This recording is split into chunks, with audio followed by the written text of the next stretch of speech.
Sit back, relax and enjoy listening. The air in the room is thick, the kind of tension that weighs down on everyone, suffocating, like the calm before a storm that never comes. It's almost 24 hours since they sent the money. No one eats. No one sleeps. They just keep waiting. Everyone sits in silence, eyes glued to their phones. No words. No sounds. Only the occasional shuffle of someone adjusting in their chair. The scrape of a shoe against the floor. Nothing but the cold, mechanical waiting. Jill holds his phone tight in his hand, his knuckles turning white from the pressure. He keeps refreshing the screen over and over. He doesn't speak. His lips are pressed into a thin line. His gaze never wavers from the phone. The notification, the one thing that would give them hope. The others do the same. Each man looks at his own phone, but everyone's focus is really on Jill's phone. They have been waiting like this for hours.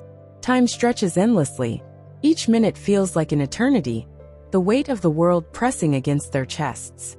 One of the members, sitting to Jill's left, cracks his knuckles nervously, but no one dares to speak. The clock on the wall ticks away, but it's drowned out by the hum of anticipation in the room. Finally, Jill's phone buzzes. Once. Then it stops. The sound echoes like a shot through the heavy silence. The notification flashes. Jill's fingers tremble slightly as he reaches for the phone, his breath caught in his throat. Everyone snaps to full alert, sharply focusing on the device Jill is holding, like they found a lifeline. They had almost lost hope with every passing minute, believing the Black Mafia would never respond. But now, a flicker of life returns to their eyes. They stare at Jill's phone. No one dares to move. Everyone stays frozen in place, silent, with excitement, fear, and every emotion weighing heavy on their chest. Not even a breath dares to break the air.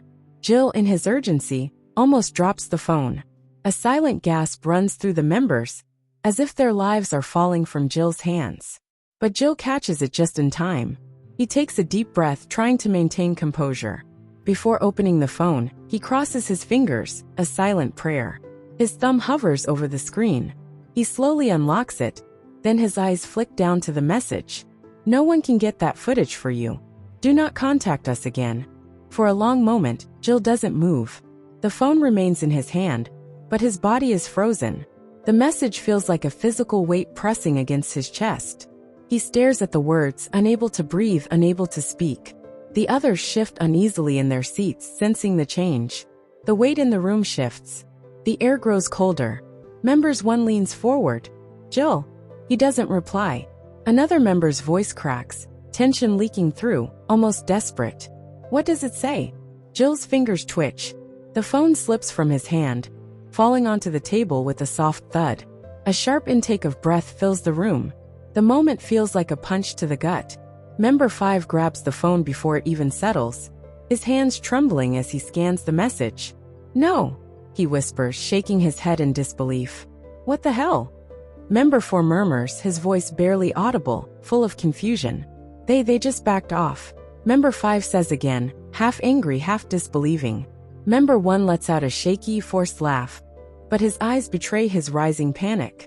You guys, you're joking, right? Right. His voice sharpens, the fake humor slipping away. This isn't the time for jokes. Don't you dare joke about this. My brother's life is on the line. He almost begs now, voice cracking. Please. This is Black Mafia we're talking about. One of the most dangerous mafias in the world. They can't just back off like this. No, they can't. Member 2 jabs a finger toward him, voice urgent. He's right. These aren't some random street thugs, they're mafias.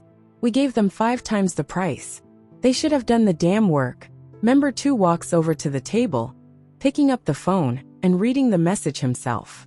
He doesn't believe it until he sees it with his own eyes. His face goes pale. He steps back, as if the phone itself might burn him. He doesn't mutter anything, but his eyes say everything. Slowly, steadily, the truth starts sinking in. They backed off. Still, none of them want to believe it. Like if they just deny it hard enough, maybe it'll become false. The CEO stands up, his face a mask of cold fury, but his eyes betray a flicker of hopelessness. No, this isn't right, he says, his voice steady but clearly forced. How can they back off? They're Black Mafia. They don't back off. Jill still stands there, distant. The message burns in his mind. He doesn't know how to respond, doesn't know what to say. It's like every word in his brain has turned to mush. The silence that follows is thick, suffocating. Every man in the room understands the magnitude of the message. It's not just a failure. It's the collapse of everything they worked for. The end of their last hope. They have no backup. No plan. Nothing. The clock ticks away in the background, louder now, almost mocking them. The Black Mafia said no. And now the real nightmare begins.